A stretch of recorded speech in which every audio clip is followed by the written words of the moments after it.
بسم اللہ الرحمن الرحیم. میں کتنے منٹ تو قرآن پڑھتا ہے اور کتنے منٹ تو اقوال معصومین پڑھتا ہے. یہ دامن اہل بیت ہے. اگر میں 24 گھنٹوں میں ہاف پیج بھی نہیں پڑھتا کہ علی نے کیا کہا، حسین نے کیا بولا تھا، میرے چھٹے امام نے کیا سمجھایا تھا، تو تیرے ہاتھ میں دامن اہل بیت نہیں ہے اور تیرے گھروں میں قرآن پڑھا ہوا ہے.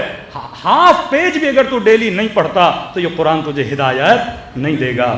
اچھا چلتے ہیں ایک روڈ میپ کی طرف. اب 5 منٹ کے لیے تصور کریے کہ ہمارا تعلق کسی دین و مذہب سے نہیں ہے. ہم پیدا ہوئے دنیا میں آئے. اللہ کی ذمہ داری ہے کہ ہمیں کیا دے؟ ہدایت دے. یہ ڈیوٹی اللہ کی ہے. ہدایت کس کے ذریعے سے؟ میں نے کئی سال پہلے آپ کو مجلسوں میں بتایا تھا کہ ایک چھوٹا سا موبائل بھی آپ کسی کمپنی سے لیتے ہیں تو کمپنی والے اس کے ساتھ کیا دیتے ہیں؟ گائیڈ بک دیتے ہیں. یہ کیسے ممکن ہے اتنی بڑی مشین خدا بنائے اور اس کو کوئی گائیڈ بک نہ دے؟ مجھے ڈاکٹر بتائے گا اس بدن کو کیسے چلانا ہے، مجھے حکیم بتائے گا اس بدن کو کیسے چلانا ہے. گائیڈ بک وہی دے سکتا ہے یا کریٹر ہو. گائیڈ بک کون دے سکتا ہے؟ اس شے کا یا کریٹر ہو یا اسپیشلائزیشن کی ہو اس نے، اس کریٹر کی یونیورسٹی میں جس نے اس کو سمجھایا ہو کہ یہ بدن کیسے چلتا ہے، جسے ہم انسان کامل کہتے ہیں. انسان کامل انبیاء خدا ہیں. انسان کامل 11 امام ہیں جنہیں خدا نے نومینیٹ کیا. یہ پچھلے سال کی مجلسوں میں پڑھ چکا تھا. تبھی 3 اطاعتوں کو واجب کیا: اللہ کی اطاعت، رسول کی اطاعت، تیسرا اس کی اطاعت جو حالت رکوع میں ہے زکوٰۃ دیتا ہوا نظر آ گیا، یا اولی الامر کی اطاعت. یہ قرآن میں صراحاً موجود ہے. آج پوچھو یہ اولی الامر کون ہے؟ اب میں زیادہ تفصیل میں نہیں جا رہا. آسان جملوں میں خدا نے انسان کو گائیڈنس دی ہے. گائیڈنس خدا کہاں دے رہا ہے؟ قرآن تو بہت بڑا ہے. جب آپ کسی بھی کمپنی کی کوئی گائیڈ بک لیتے ہو تو شروع میں ایک خلاصہ اس میں لکھا ہوتا ہے، پھر کہتے ہیں ان ڈیٹیل میں جانے کے لیے اس پیج پہ جاؤ، اس پیج پہ جاؤ. تو اللہ نے بھی گائیڈ کرنے کے لیے قرآن کا ایک سورہ تھا جس کو دن میں کئی مرتبہ پڑھنا واجب قرار دیا، جس کا نام ہے فاتحۃ الکتاب. یہ سمجھو انباکس ہے، انڈیکس ہے. اس میں سب کچھ پروردگار عالم نے رکھا ہوا ہے. تبھی اس کو واجب قرار دیا. مطلب مجھے جو گائیڈنس ملنی ہے وہ کس سے ملنی ہے؟ یہ ہم سے ملنی ہے. اگر یہ سورہ نہیں پڑھا تو نماز نہیں، کیونکہ اس سورہ میں خدا نے اپنی ساری معلومات رکھی ہیں. کہاں سے ہدایت لینی ہے، کس کے پیچھے جانا ہے، کیا کرنا ہے، کیا نہیں کرنا، کس کے راستے پہ چلنا ہے، کس کے راستے پہ نہیں چلنا. بہترین گائیڈنس ہے سورہ حمد میں. اگر ہم اسی سورہ پہ غور کریں ہماری دنیا آباد، ہماری آخرت آباد ہو جاتی ہے. چلیے ہم اب تصور کیجئے آپ کا کوئی دین نہیں ہے، کوئی مذہب نہیں ہے، آپ جسٹ ایک انسان ہیں. آپ کو پتہ چلا ہے کہ کسی نے مجھے بنایا ہے اور اس نے مجھے کیا دی ہے؟ گائیڈنس دی ہے. اب مجھے نہیں پتا میرے بنانے والا کون ہے، مجھے یہ بھی نہیں پتا میں کون ہوں، اور مجھے یہ بھی نہیں پتا کہ دنیا میں آ کر مجھے کرنا کیا ہے. اب آپ کو ایک پیج دیا جاتا ہے، بھائی یہ ساری تمہاری گائیڈنس ہے، کیا کرنا ہے کیا نہیں کرنا، کس ایڈریس پہ جانا ہے کس ایڈریس پہ نہیں جانا، ہم تجھے سورہ حمد میں بتا دیتے ہیں. شروع کرتے ہیں. بسم اللہ الرحمن الرحیم. جو بھی کام کرو اللہ کہتا ہے اس طرح شروع کیا کرو. پانی پیو، جو بھی کام کرو زندگی میں اس طرح شروع کیا کرو. بسم اللہ الرحمن الرحیم. شروع کرتا ہوں کس کی مدد سے؟ نہیں، کس کی مدد سے؟ شروع کرتا ہوں اس میں خدا کی مدد سے. اگر اس طرح ہوتا نا باللہ الرحمن الرحیم تو ترجمہ یہ ہوتا شروع کرتا ہوں اللہ کی مدد سے. اللہ اپنے اور مدد کے بیچ میں اسم لا رہا ہے. شروع کرتا ہوں اس میں خدا کی مدد سے. یہاں پہ ایک شبہ ہے نا کہ غیر اللہ سے مدد نہ مانگی جائے. اللہ نے اپنے بیچ میں اور مدد کے بیچ میں کیا لایا ہے؟ اسم لایا ہے. شروع با استعانت ہے. شروع کرتا ہوں اس میں خدا کی مدد سے. چھٹے امام فرماتے ہیں نحن اسماء اللہ، ہم اللہ کے اسم ہیں.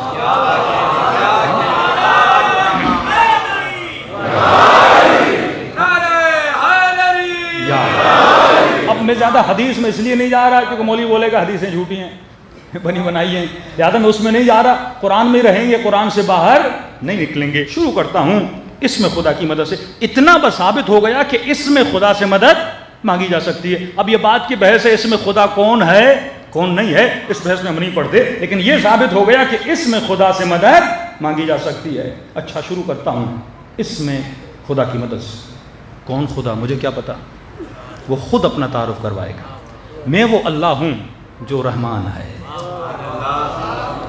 میں وہ اللہ ہوں جو رحیم ہے. مطلب میری رحمت کے سائے دو طرح کے ہیں. ایک میری رحمت عام ہے پرن کے لیے، چرن کے لیے، انس و جن کے لیے، چاہے مجھے مانے چاہے مجھے نہ مانے، میں اپنی رحمت کا دروازہ بند نہیں کروں گا، کیونکہ میں نے جسم دیا ہے. کھانے کا بندوبست کرنا میری ذمہ داری ہے. تو گندم کا ایک دانہ ڈالے گا، اس ایک دانوں کو 100 دانوں میں بدلنا میرا کام ہے. اس نمکین پانی کو سمندر کے بادلوں کی صورت میں میٹھا بنا کر بھیجنا یہ میرا کام ہے. ہواؤں کا آنا یہ میرا کام ہے. اس نظام ہستی میں آکسیجن کو پیدا کرنا یہ میرا کام ہے. تو میں نے اگر جسم دیا تو جسم کی ضرورتیں کو پورا کرنا کس کی ذمہ داری ہے؟ میری ہے، کیونکہ میں تیرا اللہ ہوں اور کیونکہ میں رحمان ہوں اور پھر میں رحیم بھی ہوں. میری ایک رحمت عام ہے، جنرل رحمت ہے، ایک میری رحمت خاص ہے. یہ رحمت میں کن پہ نازل کرتا ہوں؟ جو میرے نبی ہیں، جو میرے ولی ہیں اور جو ان ولیوں کے ماننے والے ہیں، جو علی اور آل علی کے ماننے والے ہیں. یہ میری تشریح ہے، لیکن ایک رحمت خاص ہے. اب خاص رحمت کس پہ آتی ہے؟ تو اللہ کے نیک بندے ہیں، XYZ جو بھی اللہ کے نیک بندے ہوں ان کے لیے رحمت خاص ہے، کچھ کے لیے رحمت عام ہے. اب کہو الحمدللہ رب العالمین، کیونکہ ساری رحمتیں کون دے رہا ہے؟ میں دے رہا ہوں. هل جزاء الاحسان الا الاحسان. اگر میں تجھے نعمتیں دے رہا ہوں تو صاحب نعمت کا شکر تو ادا کر. جس نے تجھے نعمت دی ہے اسے تھینک یو تو بول. جس نے تجھے اتنی نعمتیں دیں اس کا شکر تو ادا کر. تو بول الحمدللہ رب العالمین. تمام حمد کس کے لیے ہیں؟ جو عالمین کا رب ہے. اب عالمین کا رب کون ہے؟ وہ میں ہوں.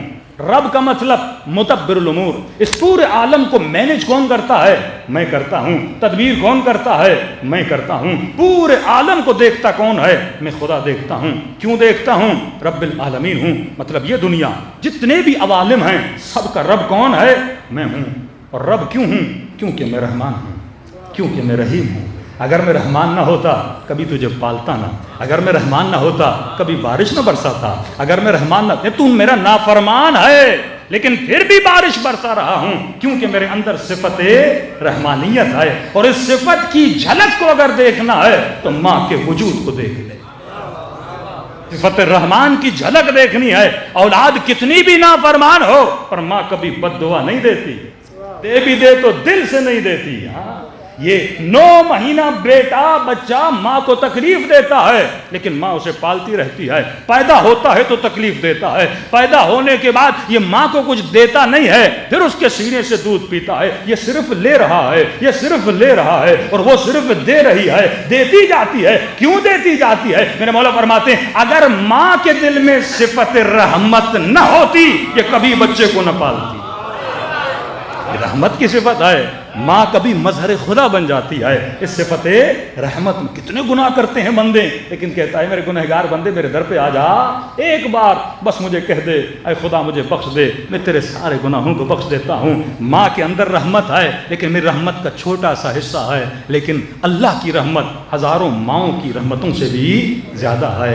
رحمت کی وجہ سے میں رب ہوں، رحمت کی وجہ سے میں نعمتیں نازل کرتا ہوں. اچھا اے خدا تو اتنا کریم ہے، تو رحمان ہے، تو رحیم ہے. کتنی صفات پتہ چل گئیں؟ وہ رحمان بھی ہے، وہ رحیم بھی ہے، وہ رب بھی ہے عالمین کا. 3 صفات اللہ کی پتہ چلیں. الحمدللہ رب العالمین، الرحمن الرحیم. اب پھر بتاتا ہے مالک یوم الدین. یوم الدین کا مالک بھی کون ہے؟ میں خدا. اب اس نے اپنا تعارف کروا دیا کہ میں کون ہوں، یہاں یا وہاں مالک میں ہوں، میں رب ہوں، میں رحمان ہوں، میں رحیم ہوں. اب ظاہر اس نے ہمیں بنایا ہے نا، تو میں کہوں گا خدایا میری ڈیوٹی کیا ہے؟ تو اتنا کریم ہے، تو اتنا رحمان و رحیم ہے، میں اس بدلے میں کیا کروں؟ اب اللہ ہماری ڈیوٹیز بتاتا ہے. کہا بولو، اب ہم سے مخاطب ہے، بولو ایاک نعبد و ایاک نستعین. یہ 2 ڈیوٹیز تیری ہیں، ان 2 ڈیوٹیز پہ تو نے زندگی بسر کرنی ہے. ایاک نعبد و ایاک نستعین. ترجمہ کیا ہے؟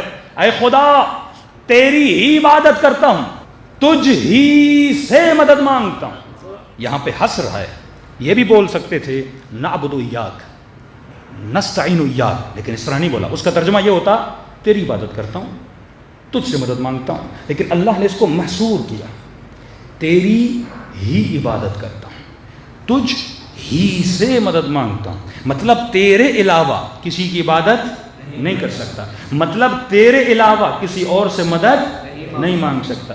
اب یہاں پہ وہابی حضرات بڑے خوش ہوتے ہیں کہ دیکھا اللہ نے کہا تجھ ہی سے مدد مانگتا ہوں. اب یہ عالی مدد کیوں بولتے ہو؟ ہماری غلطی ہے، مولوی پھر آئیں شائیں چلے جاتے ہیں، پھر یہاں پہ وہ بریکٹ ہم مارنا شروع کر دیتے ہیں، اس سے مراد یہ ہے، اس سے مراد یہ ہے. یہ چیز بڑی غلط ہے. جب اللہ صراحتاً ایک جملہ بولے اس جملے سے ہی مطلب کا نکلنا بہت ضروری ہے. خدا بندوں کو کنفیوز نہیں کرنا چاہتا، پھر وہ خدا کے ساتھ جو اپنے روڈ میپ میں بندہ کنفیوز ہو جائے تو زندگی کیسے گزارے گا؟ یہ روڈ میپ ہے نا، اب اسی میں کنفیوز ہو جاؤں تو میری زندگی کیسے؟ اور اسی وجہ سے پوری دنیا کیا ہے؟ کنفیوز ہے. ہر وہابی بندہ یہی آیت پڑھتا ہے، دیکھو ایاک نستعین، میں تجھ ہی سے مدد مانگتا ہوں، کشیہ مشرق ہے. یہ کہتا ہے یا علی مدد مجھے کہے. محمد علی مرزا بھی اسی آیت کی رٹ لگاتا ہے، ایاک نعبد ایاک نستعین، تیری عبادت کرتا ہوں، تجھ سے مدد مانگتا ہوں. کئی جوانوں نے کہا مولانا اس کا، جب میں نے کہا بڑا سمپل ہے.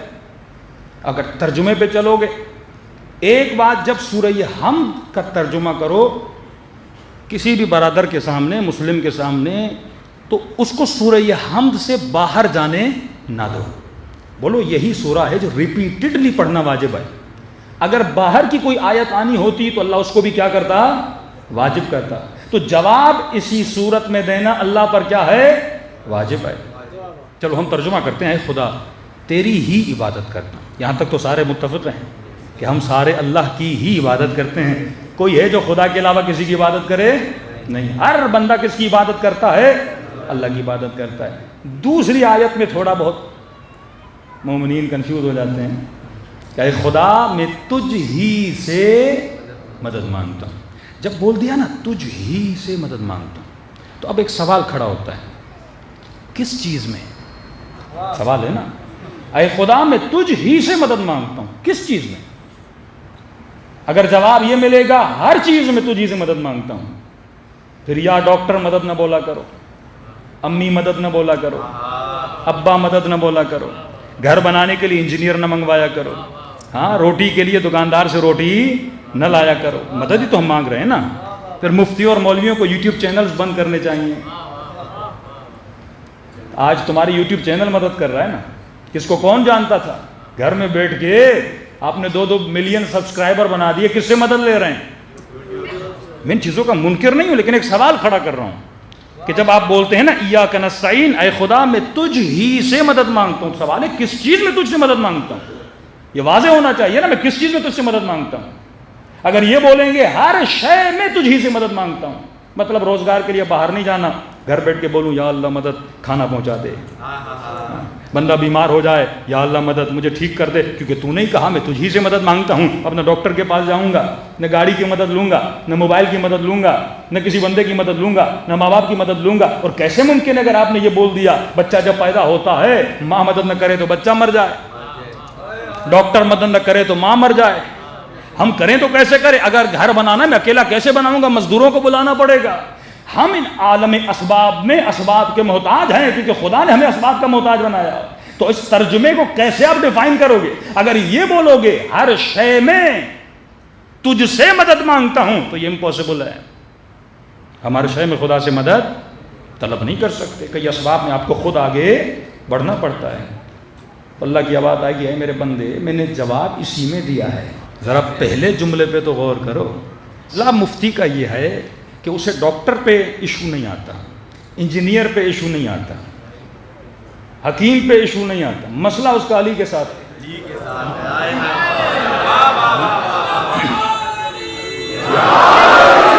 یہ بات میری سمجھ سے باہر. پھر کہتے نہیں مردہ سے نہیں مانگ سکتے، زندہ سے. بھئی اللہ نے کب بتایا مردہ اور زندہ؟ یہ تو تم نے بتایا مردہ اور زندہ. سورہ ہم نے یہ تو نہیں کہا کہ مثلا مجھ ہی سے مدد مانگو لیکن زندہ سے مانگ سکتے ہو. مردہ سے نہیں مانگ سکتے، یہ تو سورہ حمد نہیں آیا۔ اگر کسی اور سورت سے تم نکال رہے ہو اس سے میرا سروکار نہیں ہے، کیونکہ روڈ میپ کس میں ہے؟ سورہ حمد میں ہے، تو جواب بھی کس میں ہونا چاہیے؟ اسی میں ہونا چاہیے۔ جواب موجود ہے، لیکن آپ ذرا غور کریں گے تو آپ کو جواب بھی مل جائے گا۔ اللہ نے کہا میں نے پہلے جملے میں جواب دیا ہے، ایاک نعبد، اے خدا تیری ہی عبادت کرتا ہوں۔ ایاک نعبد و ایاک نستعین میں واو ہے، واو عاطفہ، جو اگلے جملے کو پچھلے جملے سے کیا کرتا ہے؟ جوڑتا ہے۔ اے خدا تیری ہی عبادت کرتا ہوں اور تیری عبادت میں تجھ ہی سے مدد مانگتا ہوں۔ یہاں مدد عبادت میں ہے، نعبد جب آپ بولتے ہو نا، تیری ہی عبادت کرتا ہوں۔ اب اس عبادت میں کون میری مدد کرے گا؟ خدا مدد کرے گا نا، اس نے مجھے بنایا نا، وہ مجھے بتائے گا نا مجھے عبادت کیسے کرنی ہے، وہ مجھے بتائے گا نا زندگی کا روڈ میپ کیسے ہے۔ ہم نے کہا ٹھیک ہے خدایا، تیری عبادت میں ہم تجھ سے مدد مانگیں گے، ہم بت سے مدد نہیں مانگیں گے۔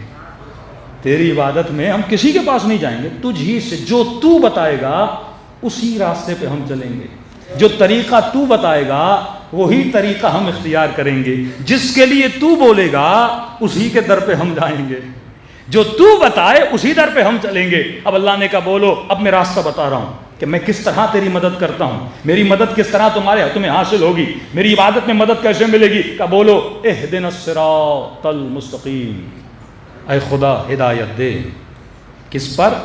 صراط مستقیم پر۔ ایک نیا نام آ گیا آدمی کے سامنے، ہدایت دے۔ اچھا تیری بندگی اور تیری مدد، اس بندگی میں تو مدد کرے گا، مدد کیسے کروں گا؟ کہ یہ میری مدد ہے، صراط مستقیم پہ چل، میرا راستہ سیدھا ہے، میرا راستہ ٹیڑھا نہیں ہے، میرا راستہ بالکل سیدھا ہے، اس میں اعوجاج نہیں ہے، اس میں ٹیڑھا پن نہیں ہے۔ ٹھیک ہے خدا ہدایت دے، سیدھے راستے۔ کس سے بول رہے ہیں؟ ہم نے یہ نہیں کہا اہدنا اللہ کی طرف ہے، مدد کس سے مانگ رہے ہیں؟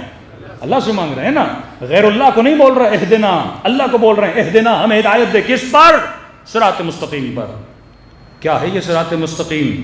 اللہ کی آواز آئی، گھبراؤ نہیں، یہ صراط مستقیم کیا ہے یہ بھی بتا دیتا ہوں۔ صراط الذین انعمت علیہم، یہ ان کا راستہ ہے جن پر میں نے اپنی نعمتوں کو نازل کیا۔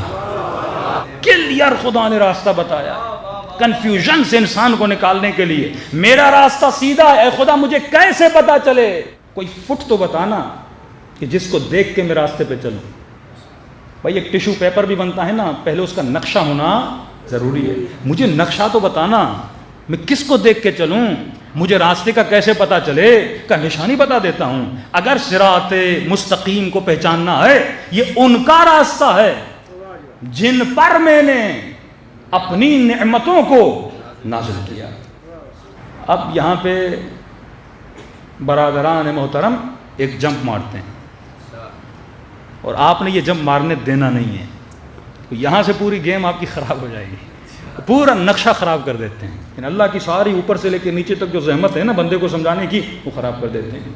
اب جمعے کے خطبوں میں بولیں گے صراط الذین انعمت علیہم، ان کا راستہ جن پہ اللہ نے نعمتوں کو نازل کیا۔ اب وہ خود بتائیں گے کون ہے وہ، کہیں گے والسابقون السابقون اولئک المقربون۔ ہم مولوی صاحب یہ کون تھے؟ کہ یہ وہ ہیں جنہوں نے پہلے ایمان لایا۔ ہاں اب لوگوں نے کہا وہ اچھا جنہوں نے پہلے، ہاں یہ اصحاب بدر ہیں، یہ اصحاب احد ہیں، یہ وہی ہیں جنہوں نے پہلے ایمان لایا۔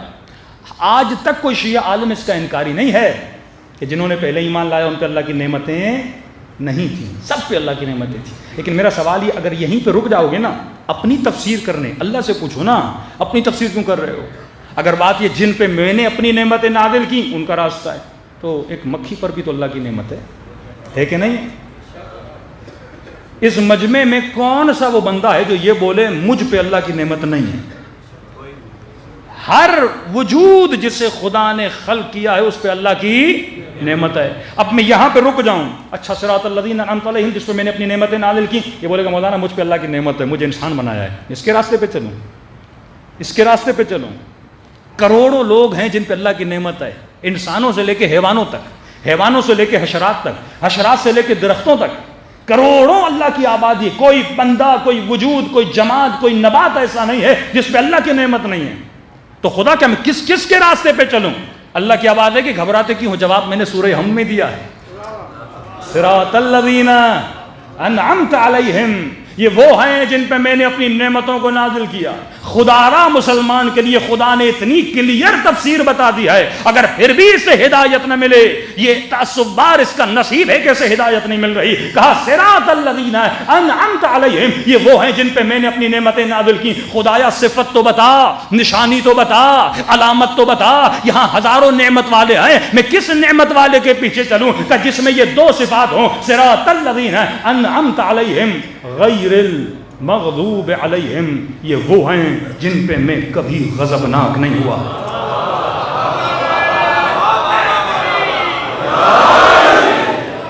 نام وہ نہیں بتائے گا, صفت وہ بتائے گا, ڈھونڈنا تیرا کام ہے. یہ وہ ہیں جن پہ میں کبھی غضبناک نہیں ہوا. اب میرا سوال ہے, جو کبھی زندگی میں شراب پیتا رہا, جو کبھی بت پرستی کرتا رہا, جو کبھی نبی کو چھوڑ کے میدان سے جاتا رہا,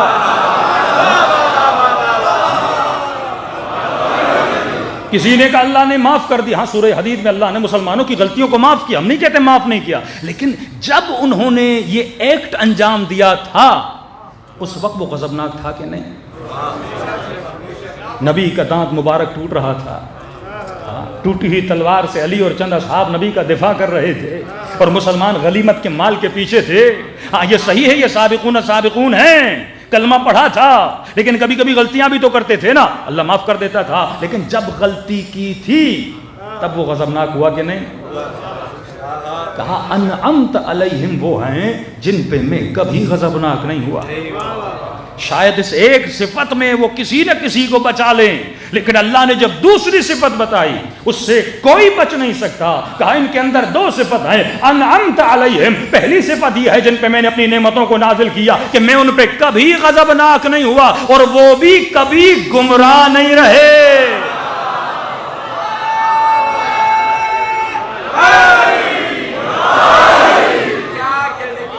کوئی لا کر دکھاؤ ایسا.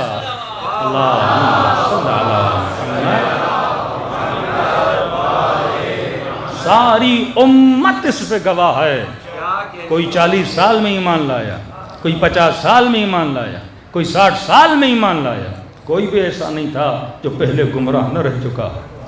صرف علی مرتضیٰ ہیں, فاطمۃ الزہرا ہیں, ہاں, جنہوں نے سب سے پہلے اپنے بابا پر ایمان لایا تھا. ایک دن دکھاؤ اہل بیت کی زندگی کا کہ وہ گمراہ رہے. کیونکہ گمراہ نہیں رہے تبھی نبی کی قول اور حدیث ہے, علی مع الحق والحق مع علی, علی حق کے ساتھ ہے اور حق علی کے ساتھ ہے. کہ یہ حدیث بھی نہیں مانو گے جو ہر کتاب میں موجود ہے کہ فاطمہ بضعۃ منی, یہ میرے جگر کا ٹکڑا ہے. من ابغضھا, جس نے اس کو غضبناک کیا اس نے مجھے غضبناک کیا. مطلب اللہ نشانی اور کیا بتائے کہ جن کے غضب سے خدا غضبناک ہوتا ہے. میں نے کسی سے پوچھا, میں نے کہا جب انسان غصے میں آتا ہے تو اس کی نشانی کیا ہے؟ چہرہ سرخ ہو جائے. ہاں, بندے کا پتہ چلتا ہے بندہ غصے میں.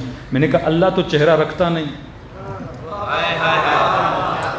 کیسے پتہ چلے وہ کب غصے میں آتا ہے, وہ کب غضبناک ہوتا ہے؟ تو فرمایا میں فاطمہ کے غضبناک ہونے سے غضبناک ہوتا ہوں, ان کے چہروں کو دیکھا کرو, اگر یہ کسی پہ غضبناک ہیں تو خدا بھی اس پہ غضبناک ہے.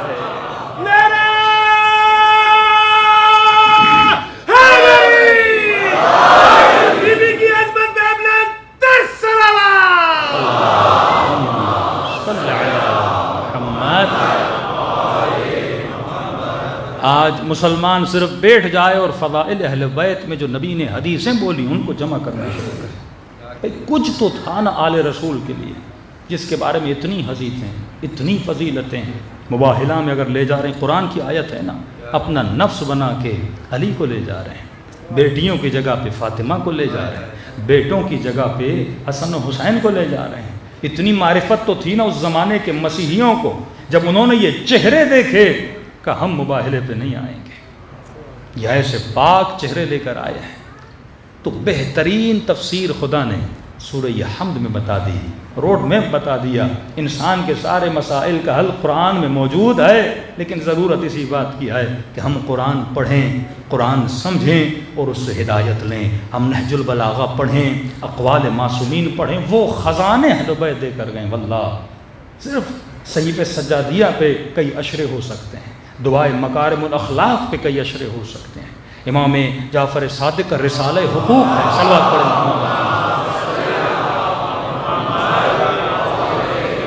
رسالہ حقوق آپ پڑھیں گے، مولا نے ہر حق بتایا ہے اس میں، یہ کس کے لیے ہیں؟ یہ ہمارے لیے ہیں۔